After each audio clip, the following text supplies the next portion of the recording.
대학교 다니며 무역회사에서 알바해보기 전까지 성적이 낮은 애들은 공부할 생각이 없는 이른바 개김성투철하고 철이 없으며 머리에 생각이 없는 애들이라는 생각을 했던 적이 있었어요. 저도 막 성적이 엄청 좋아서 전교권에서 세웠다거나 했던 건 아니었지만 그래도 공부할 의지가 아예 없다거나 했던 건 아니었거든요. 제가 일부러 같은 반 애들을 무시했다거나 했다기보다 선생님들이 분위기를 그런 식으로 몰고 갔다는 게 정확한 표현일 거예요. 그렇다고 제가 한때나마 그런 식으로 생각했다는 사실이 사라지는 건 아니지만요. 일단 학교에서 성적이 낮은 애들은 중간고사나 기말고사가 끝난 다음이 고비였어요. 이때는 평소 교실에서 얼마나 설치고 다녔는지에 상관없이 온전히 성적만으로 그 대우가 결정나는 날이었거든요. 우리는 우리가 치른 시험의 평균조차도 알 수 없었지만 선생님들은 우리 성적은 물론 반평균이나 전교 등수까지 다 확보하고 계셨어요. 반평균이나 등수로는 전체 체벌이 이뤄졌고 담임 선생님의 교과목에 따른 체벌은 별개였어요. 특히나 전체 체벌을 받기 위해서 책상 의자 전부 뒤로 밀어붙이고 나서 무릎 꿇고 있으면 정말 기분이 착잡했어요. 선생님도 1등부터는 말없이 회초리를 휘두르셨지만 점점 등수가 뒤로 갈수록 입이 험해지셨어요. 마치 지금 이뤄지고 있는 전체 체벌조차 성적이 낮은 일부 애들 때문에 집행된다는 식으로 말씀하셨거든요. 무릎 꿇고 있을 당시에도 선생님의 그런 말씀이 말이 안 된다고 생각을 하고 있었지만 몸이 힘든 와중에 그런 말들을 듣고 있으니 점점 납득되는 기분도 들었어요.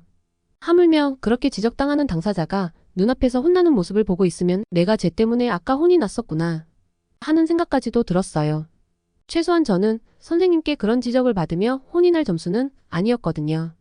게다가 이게 어쩌다 한 번이면 그러려니 할 텐데 시험 때마다 그랬었어요. 중간고사, 기말고사에 수시로 치러지는 모의고사. 거기에 과목별로 치러지는 수많은 쪽지 시험 때마다 그랬어요. 뭐 쪽지 시험은 그 정도의 강도는 아니었지만 시험 때마다 자기 과목 성적이 낮은 애들을 그냥 넘어가는 선생님은 없었어요. 그렇게 선생님들이 한 번씩 혼을 낸다고 끝나는 것도 아니었어요. 그야말로 반에서 꼴찌, 거기에 더해서 전교 순위를 뒤에서 따져야 하는 애들은 학생주임 선생님이나 체육 선생님이 직접 손을 보셨어요.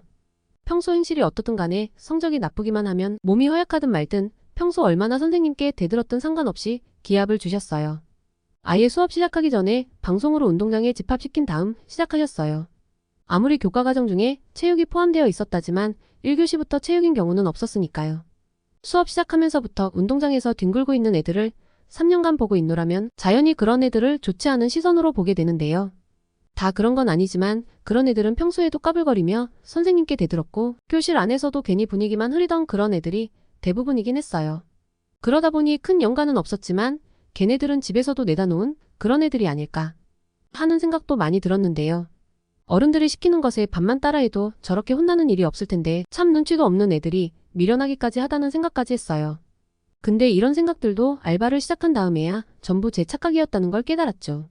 제가 알바했던 무역회사는 그래도 나름 중견기업이어서 정직원이 되려면 제법 스펙이 갖춰져야 했어요. 알바는 그 정도까지는 아니었지만요. 저는 막 뽑히는 알바였지만 거기서 사원 대리하고 있는 사람들은 다들 학교 다닐 적에 공부도 좀 했을 거고 집에서도 좀 곱게 자랐을 거잖아요. 사실 여부를 떠나서 당시 일을 할 적에는 그렇게 보였었어요. 그리고 그렇게 스펙 좋은 정직원들 업무에만 집중하라고 청소나 잡무 같은 건 알바들 시키라고 뽑았었어요. 물론 알바 중엔 정직원 노리느라 일부러 지원한 사람들도 있었지만요. 나름 선망의 대상이 되었던 정직원들을 보고 있노라면 일머리 없고 능력 없는 사람들은 학교 다닐 적에 성적도 형편없었을 것만 같고 매일 교무실에나 불려가는 그런 사람들은 아닐까 하는 인상이었는데요. 솔직히 저는 지켜만 보는 입장이었지만 제가 봐도 좀 너무하다 싶더라고요. 사무실에서 과장님이나 이사님이 화를 낼 적에는 분명한 이유가 있단 말이에요. 그게 누구 잘못이 되었든 최소한 그분들은 화낼 시간에 일을 하는 분들이었어요.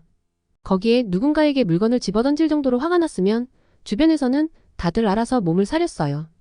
평소에는 알바들한테 사소한 심부름까지도 막 시켰었지만 그럴 경우엔 원래 알바들이 해야 하는 업무들까지도 자기네들이 알아서 할 정도였어요. 그렇게 하면 어쨌거나 사무실이 조용해지긴 하니까요. 그런데 거기서 꼭 눈치 없이 알바를 찾는 사람이 그 부류의 사람들이었어요. 허드렛 일하라고 알바 뽑아놓았으니 알바를 찾는 게 잘못된 일은 아닌데 그걸 꼭 분위기 싸늘한 마당에 부를 필요는 없는 거잖아요. 그렇게 알바들을 불러대는 몇몇 사람들은 몇 가지 특성이 있었어요. 평소에도 일머리가 없어서 사소한 실수들을 좀 많이 하고는 했어요. 그런데 그 사소한 실수들이 서류에서 생기니까 거래처에서 쌍욕이 날아드는 거고요. 그리고 그런 실수를 할 때마다 나타나는 표정이란 게 있잖아요. 오늘 엿되었으니까 몸을 사리자거나 고개를 푹 숙이는 반응이 아니었어요. 도무지 지금 무슨 일이 일어나는지 모른다는 표정들을 짓곤 했어요. 그런 일들은 주위에서 제발 입 좀 닥치라는 수많은 손짓에도 이루어졌었어요. 이런 사람들을 보면서 최소한 시킨 일은 잘한다거나 남에게 피해 끼치지 않으며 자기 할 일은 하는 사람이라는 걸 떠올릴 수 없었어요. 대학교 졸업할 때까지 혼자 하는 공부는 좀 했을지는 몰라도 주변 눈치를 살핀다거나 분위기를 읽는 능력 따위는 없다는 걸 알 수 있었는데요. 이런 사람들을 볼 때면 집에서 너무 곱게 자라서 그런 능력이 결여된 건 아닐까 하는 생각마저 들었었어요.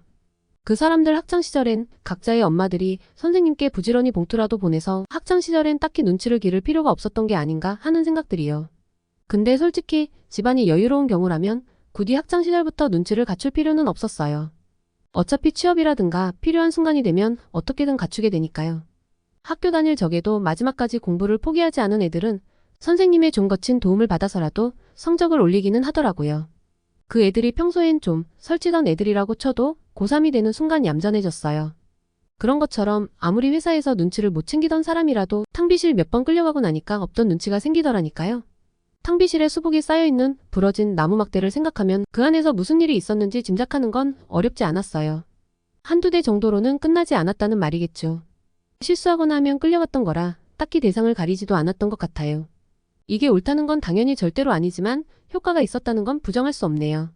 그럼 이번 이야기는 여기까지만 할게요. 더 재미있는 이야기를 듣고 싶으신 분들은 좋아요 한 번씩만 체크해 주시고요. 그럼 다음 영상에서 만나요.